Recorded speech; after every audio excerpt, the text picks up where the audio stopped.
Welcome to the podcast, She is Fab, where we discuss all things fab, women empowerment, and life coaching. My name is Evelyn, also known as the Fab Chieftess, and I am a mindset transformation coach.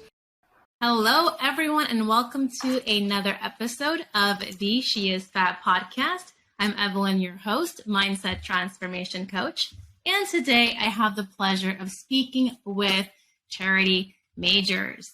She is a Jane of all trades, and to give you some insight, she is an author, an international speaker, a soulful mindset coach, a savvy digital marketing strategist, and has her own podcast called Meant for More. Welcome, Charity. Oh, thank you so much, Evelyn. It's an honor to be here and chat today. I'm so happy to hear that. I'm also honored to have you here and to learn more about you and what you do. So in your own words, Charity, go ahead and introduce yourself. Tell us more about what you do. Well, first and foremost, I am a wife and a mom, and I actually don't necessarily subscribe to hustle culture.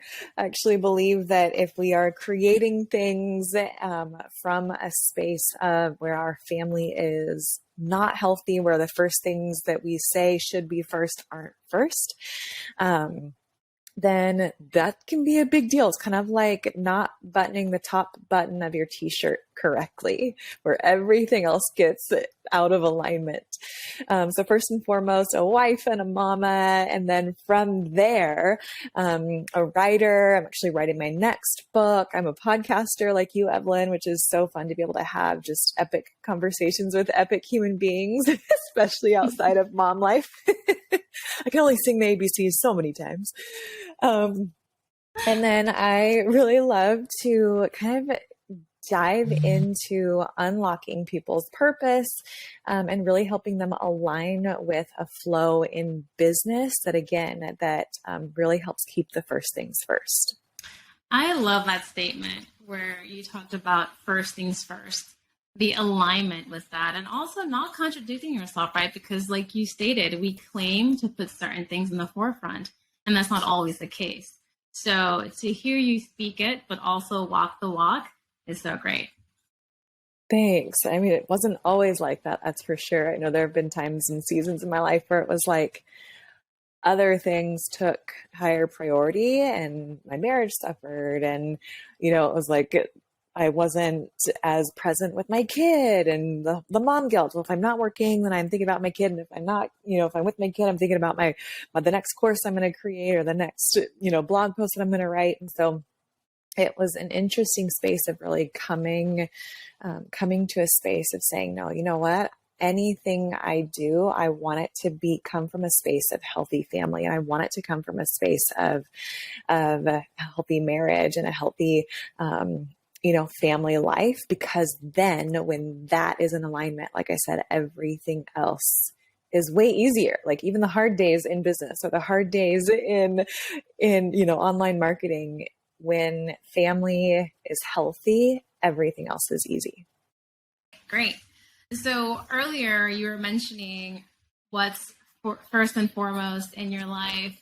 And we talked about some of the entrepreneurial endeavors that you're pursuing or have been pursuing for some time. I can imagine that as a mother and also having the relationship with your partner, that there are some challenges in balancing all of these things. Can you speak to that?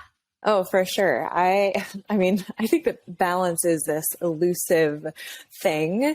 I actually used to be a personal trainer, and when I would work with clients on balance, right, they would stand there with one leg, and I'd try and pass like a medicine ball or a weight back and forth, and try and get them off balance. And what's really interesting is that even when you're in balance, there are still small movements that go on. You can kind of feel your leg wiggle, or you can feel like I'm tipping this way or tipping that way. And so this like perfectly balanced type thing with like no movement, and I'm just like, nothing bothers me, is actually what I think is false, right? So balance requires these little adjustments to keep to keep upright. So what I actually like to say is almost like a juggle.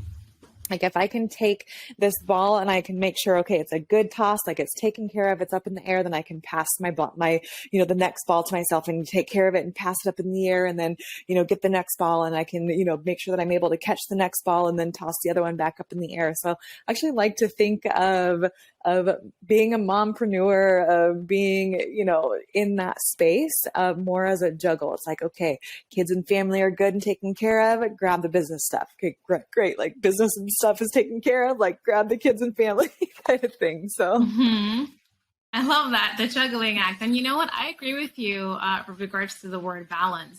I actually think about sustainability as an alternative to balance, because nothing is ever perfectly balanced. There's always a tip in one direction or another, and adjustments, like you said, that are made to maintain these things in motion. Yep, absolutely. I couldn't agree more. So you mentioned earlier that you're working on a new book. Tell us about that. Oh, this is a little bit where my imposter syndrome comes in, because it's pretty interesting. I'm in the space of, so I'm writing my next book. It is called Language of the Spirit, and being published before, like I have another couple books and a devotional and actually a card deck out there, but it was always something that like when I published my first book, Meant for More, Igniting Your Purpose in a World That Tries to Dim Your Light. It was kind of this collaboration where worked with a publishing house and editor, but then it was still my self-publishing and marketing and that kind of thing. So it reached thousands of people, which is amazing. It's still, people still reach it or still read it and grab it every single day from Amazon and in different programs that I have, which is amazing. But this next book where I feel like the imposter syndrome is coming in is actually because I feel like I'm supposed to pitch this one to a publisher. And that to me is uncomfortable, because it's usually like, okay, if it is a bigger publishing house, then that means that I have a little bit less control over a couple different things. Like they might change the title. They might, I might not have as much control over the cover or different things like that. And at the same time, major publishing houses also help build a platform and help book more speaking gigs and help sell more books. And so what's really interesting about this book is, so as I'm writing it, it's called Language of the Spirit, and it's based off of some different experiences that I've had, divine experiences that I had over the last few years, but also what I've learned in some different supernatural schools where I've been learning about what it looks like to pick up on the language of the spirit. Like, what does it mean when you get goosebumps? What does it mean when you walk into a room and you can feel, certain things, or all of a sudden like one thing for me, I used to walk into rooms and I thought I struggled with limiting beliefs a lot. But what I found is that one of my spiritual strengths is what's called a hearer. So I can walk into a room or I can sit next to someone and I can hear their internal monologue. Oh, wow. That's interesting. And so it's very interesting. And so I used to think that all of these different thoughts that I would have were mine and that they were negative, and I had all these different limiting beliefs, when in reality, it was actually a strength of mine that I have to be able to pick up on that spiritual frequency, and then coming from a space of spiritual authority to be able to shift that. So now all of a sudden, if I can hear that a woman is thinking, I'm not enough, or I don't have what it takes, or, who am I to do that, to say that to one, maybe I'm too much, or I'm not enough, for all these different internal monologue things that we can hear. Now as a coach, I have the opportunity to shift that and to speak life, into their hearts, into their souls, into their spirits, and actually really draw out who they are meant to be. And so it's been a really fun learning process. And so now I'm going to be teaching other people how to do it as well. I already said it's interesting, but it really is. It's actually the first time in my interactions and this podcast that somebody has expressed that, being able to essentially channel the thoughts that other folks are having. I've heard of, being an empath, right? And taking on those emotions that are around you.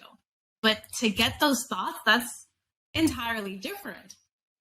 Yeah, and when it comes to spiritual language, we can be what's called a hearer, right? So how I was explaining, we can be a seer. So that is maybe someone has a very vivid dream life, or they can also, like, I'm also a seer, and so like be able to talk to someone and instantly see, like, it's like a quick flash of a picture in my mind of something. Um, People can also be knowers. So they just know that they know that they know. They don't know how they know, but they know. And then while you're talking about the empath, the feelers, like they can, like just pick up on all of the feelings and they're feeling them all the time, but they don't necessarily know what to do with it or how to handle it yet, is what I found is with a lot of empaths. So when it comes to the language of the spirit, it's learning how to interpret what's going on around you. And then being able to now, like, not just sit in it and let everyone else's feelings or everyone else's voices or everything else like bombard you, but being able to now shift into the authority that you have, and to whether it shift the atmosphere of the environment around you or to shift the heart of the person sitting in front of you, to be able to speak hope and truth and life into their heart. So yeah, it's really vulnerable to share because even though I'm like have gone to different schools for it, I'm stepping out, especially with the book, in a very what I can see is a bold way, and the imposter syndrome in me is like, well, who are you to talk about that stuff? And I'm like, oh, I don't know, but I'm gonna do it anyways. And see, this is what I always find amazing. Women like you who are so accomplished, who, by my perception, have authority in what they're bringing to the world, the connections that you're making, the people that you're impacting. I mean, you have your podcast, you're a speaker, you're a former TV host, you have your first book under your belt, and still here you are experiencing imposter syndrome. And we talk about that in this podcast all the time. It never goes away. You can't eliminate it. It's just being able to manage that emotion. Yeah, for sure. Well, I think manage and also recognize that that's maybe that was a thought, or something at some point in my life that belief served me. But now in the next evolution of where I'm being called to go, it no longer serves me. And so it's like another deeper layer of the onion of the limiting beliefs that we pull back, and the lessons that we're meant to learn along the journey, where it's like, okay, like time to dig a little bit deeper and work on that a little bit more. I love your analogies, by the way, because they make perfect sense for those that are visual or feelers. It just kind of opens up and broadens, your mind. Thanks. So I'm curious, you do so many things, have done so many things. What led you on this journey? Oh, I think even starting back from when I was little, I was never the kid that I like just knew I was going to be a doctor, or I knew I was going to be a veterinarian, or I knew I was going to be this. I knew that I loved people. I knew I wanted to love what I did. There were some things in there like, yeah, I want to be like Mariah Carey. Like, I think every kid wants to be like a singer or a movie star. And I kind of just went on this journey of what are things that I love. I think part of what got me on the journey was, like I mentioned earlier, was a lot of the limiting beliefs that I picked up along the way. And, I was kind of made to feel stupid for being smart. I was the butt of the blonde jokes, that I never really felt like I fit in. I was kind of too pretty for the sporty girls, too sporty for the pretty girls. Had a lot of different friend groups, but always just kind of felt like I didn't fit in or didn't belong. And so it was this really interesting space of then me turning to things like people pleasing, like, oh, well, maybe if I act like her, then people will like me, or perfectionism, where it was like my achiever, like I'm going to get everything done that I can. I'm going to be the best at it. And I'm going to just achieve and do.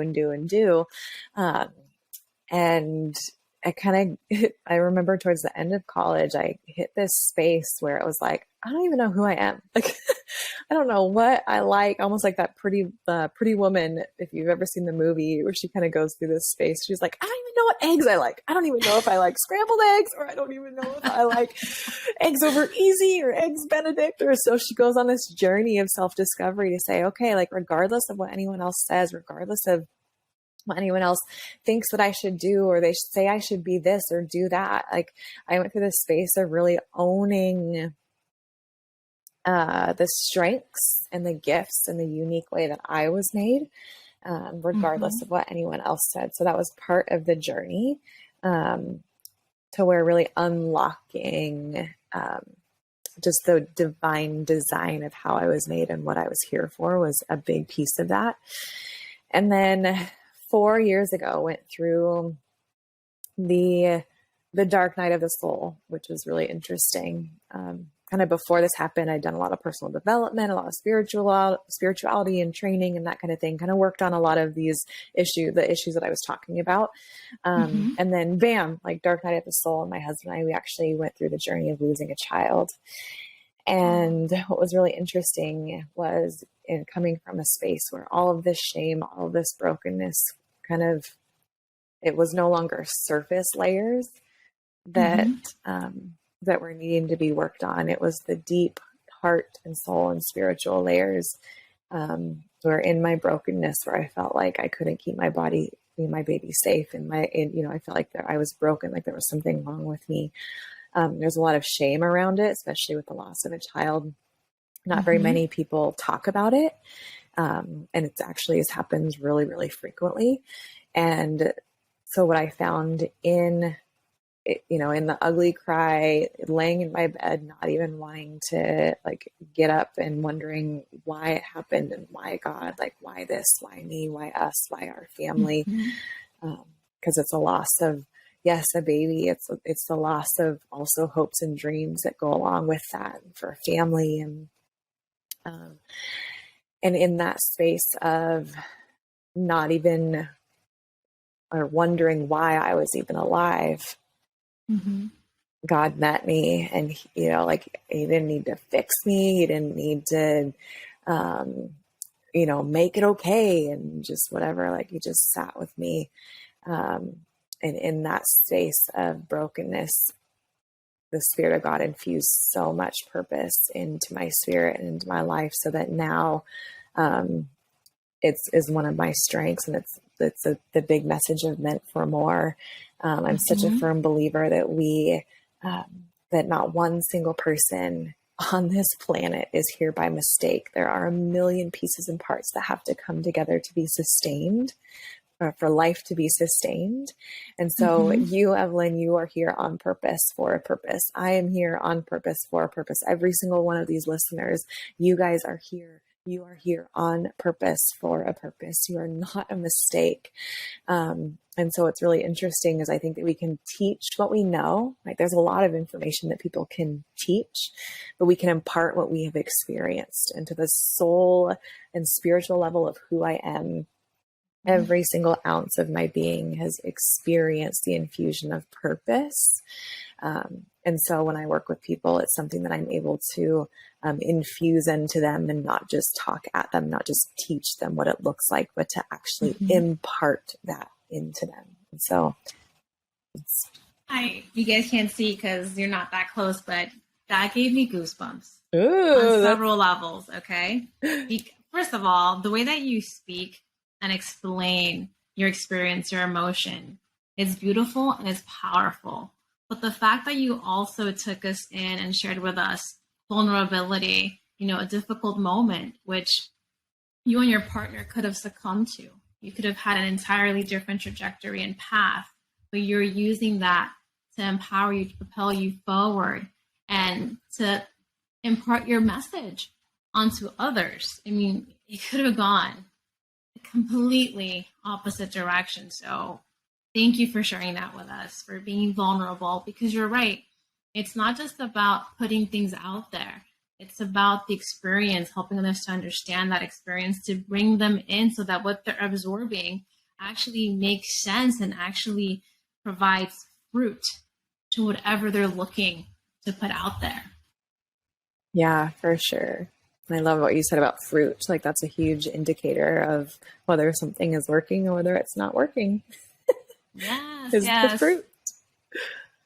So do you primarily work with women? Is that the audience that you engage in, or do you also work with men? The occasional man he comes around to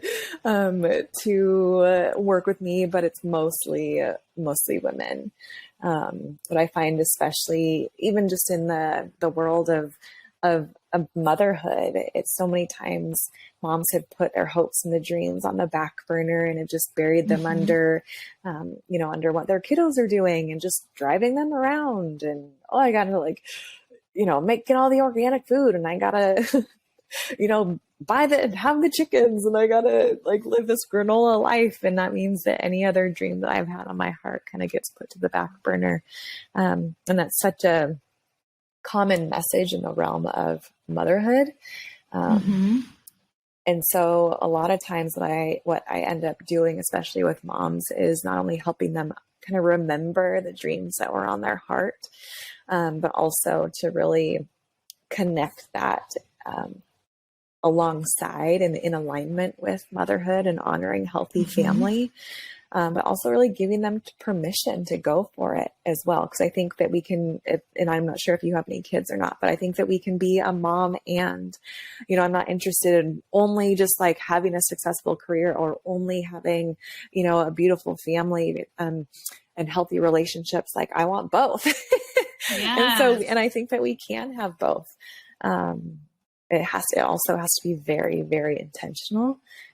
We have to be surrounded by the right types of community and the right types of relationship to keep those different aspects healthy. I hope you guys listening or watching replay that, take it back, and just reabsorb what you just said. I don't have any kids unless you count my fur babies.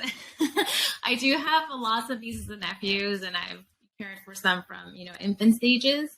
But I love seeing women like you who have so much more responsibility, because let's face it, we have different challenges in how we engage, how we interact based on our life circumstances. And for women who are mothers especially, as I've interacted and learned more about their day-to-day, there is a lack there because, like you said, they put their dreams, even their own self-care, in the back burner. They don't think that they can do it all or have it all. There has to be sacrifice in some way, shape, or form. So women like you are real role models to show that no, you can have it all. It's just a little more difficult to achieve because of the juggling that you have to do. Yeah. And I think what you said, you can choose your hard, right? it can be creating a successful career can be hard, having a healthy family can be hard, maintaining all, but also having a career that you hate can be hard, having 50 pounds that you need to lose can be hard, having a marriage where you fight every day can be hard. And so I think that you get to choose your hard.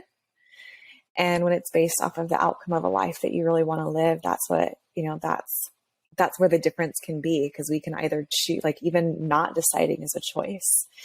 And then I think especially, and this goes for whether it's parents, caregivers, anyone that is even modeling or a role model for kids, is more is caught than taught. And so if I want my son to go after his dreams and to live bold and unapologetic and to live out the full purpose of what he came here for, I have to be able to model that for him and to be able to bring him along the journey as well, and to be able to show him what that looks like and give him the permission to do that for his life too. That is so true. Thank you for saying that, because there are two schools of thought when it comes to that, right? You lead by example. What your children see in the home is what they will ultimately repeat as they get older. And then there's the opposite, where if it's a negative environment, what they see can be a deterrent to eliminate that scenario. But in this case, I'm in agreement with you, because if I want to teach my children something, it would only make sense that I would live in alignment with the things that would educate them in the right direction. Obviously, we are our own individuals, and like you said, choose your heart. so they will choose their path. But the more you can be a role model, the better chances of them developing in a certain way. Yeah, and when it comes to kids, what's really interesting is, for us, as for any human beings, 70 to 80% of our beliefs are developed by the time we are 7. And what we tend to do is actually repeat either the beliefs, the patterns, the thoughts, the different things that go around or that we have experienced from 0 to 7. And so it's this really interesting space of,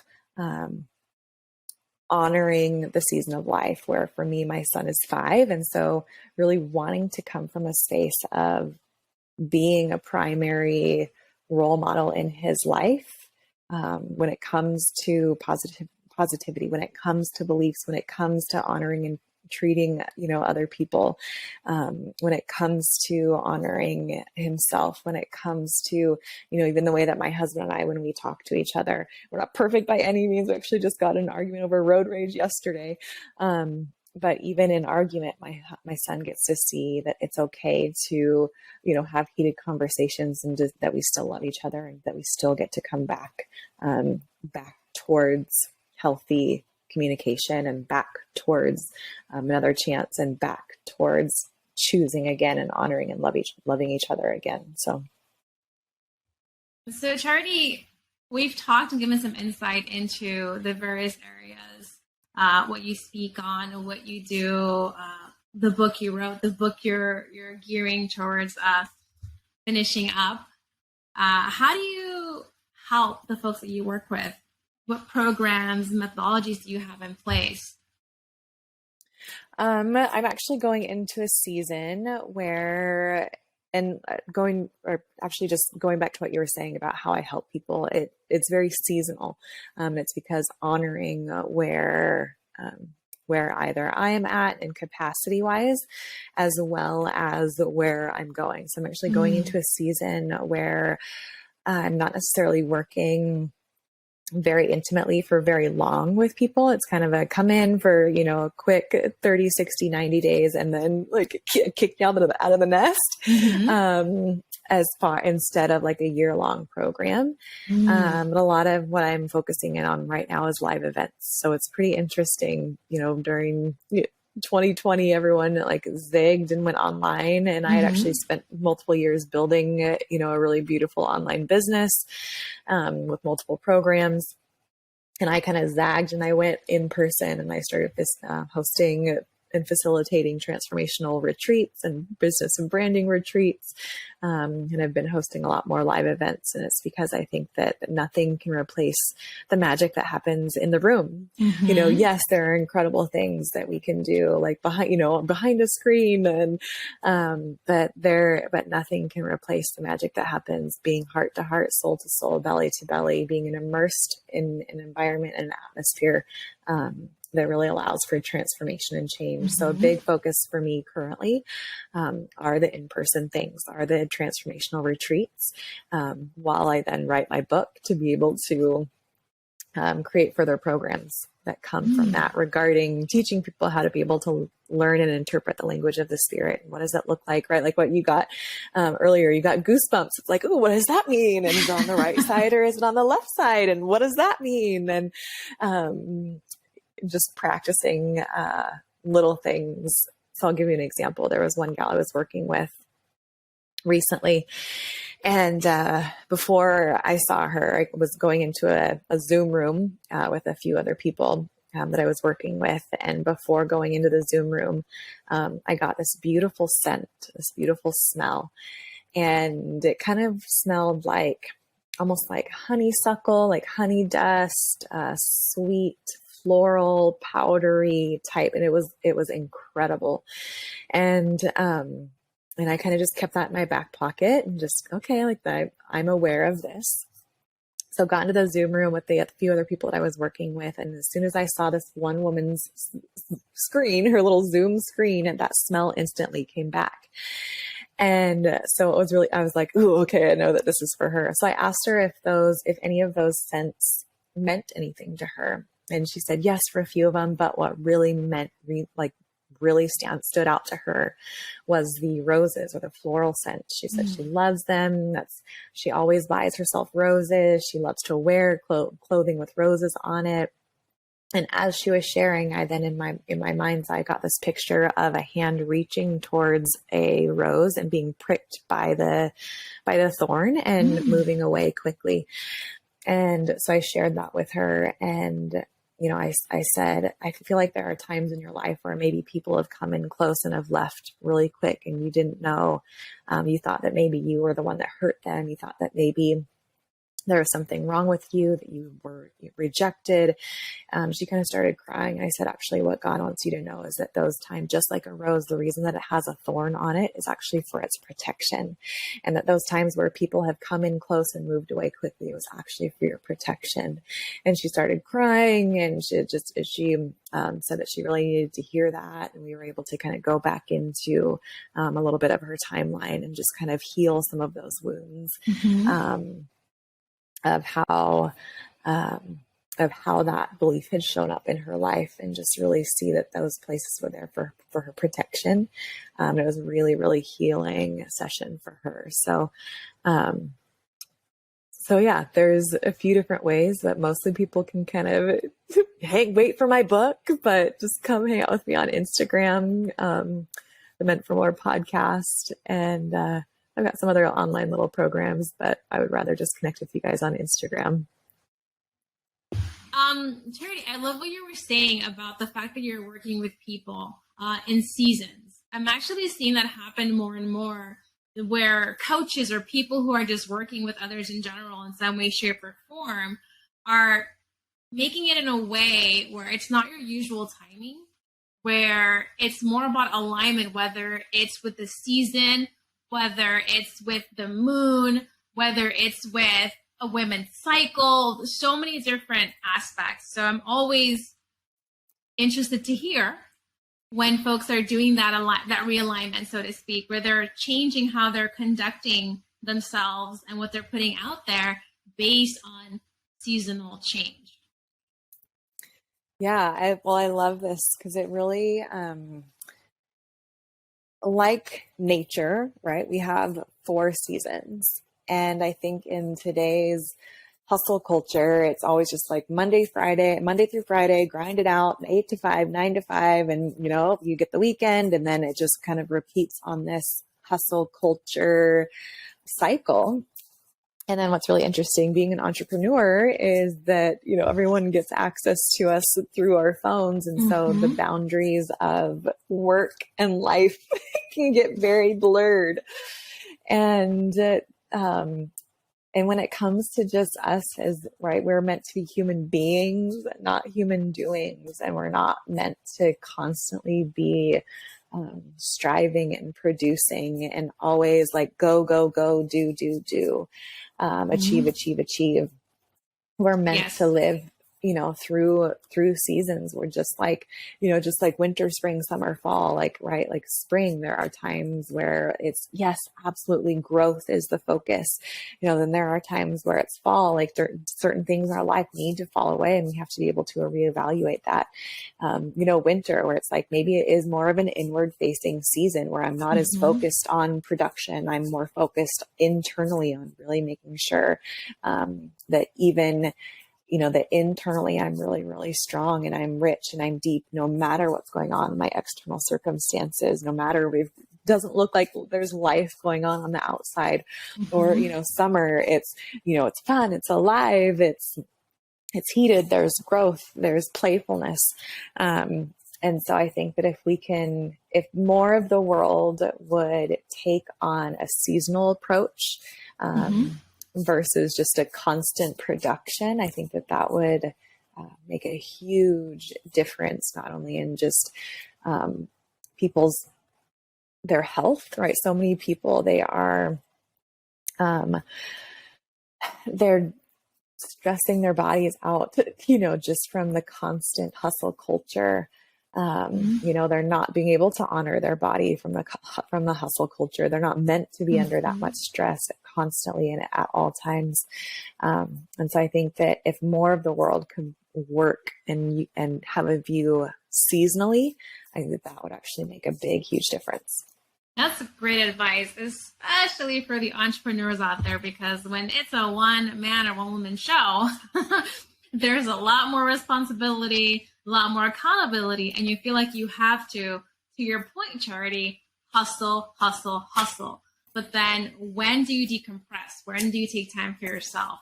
How do you align things so that you're not just constantly drained and expending energy? So rewind that, reabsorb. Great advice. Something else you mentioned with the seasons is the fact that you zagged when everybody else zigged. So a lot of folks with COVID did go from face-to-face interactions or brick and mortar businesses to establishing an online presence. But you mentioned you had your online presence and you went the opposite direction and focused more on those face-to-face interactions. Tell us more about that. What prompted you to go the other way? Well, it was really interesting. Even before the entire world shut down, in March or February of 2020, I got this really incredible intuitive hit in January where God was wanting to use people being back in the room together, connecting heart to heart and soul to soul on a deeper level, because so much of and I even wrote about this in my book Meant for More, but there's so much surface level connection, like even in the world where we have never been more connected in our entire lives, we are actually most disconnected at a soul level.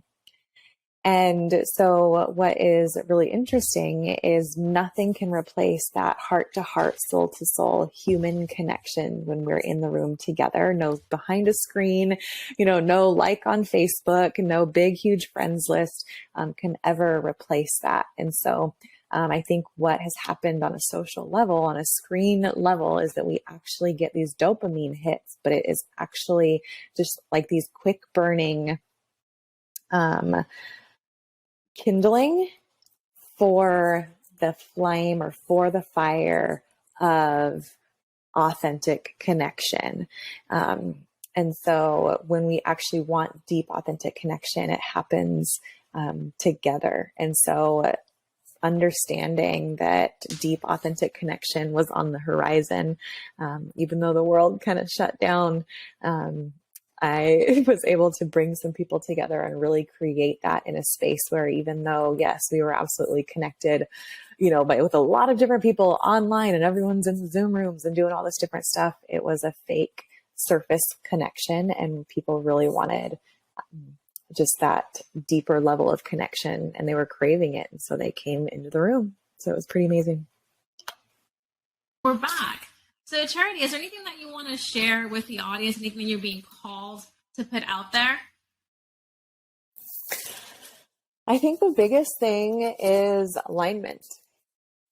Going back to the analogy that I started with of if the first things aren't first, the things that you say you want first priority in your life, if those haven't come first, then my encouragement for you is to go back on your shirt and readjust those buttons. And it starts with the top button. That top button has to be in alignment first. Otherwise, the rest of the buttons get all crooked and funky and wonky and misaligned.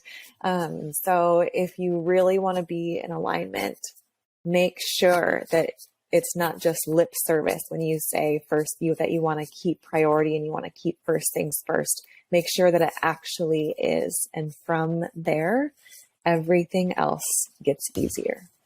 Beautiful. I love that word, alignment. It says it all. A lot of times when things aren't going how we want, where there's resistance, it's because something is out of alignment.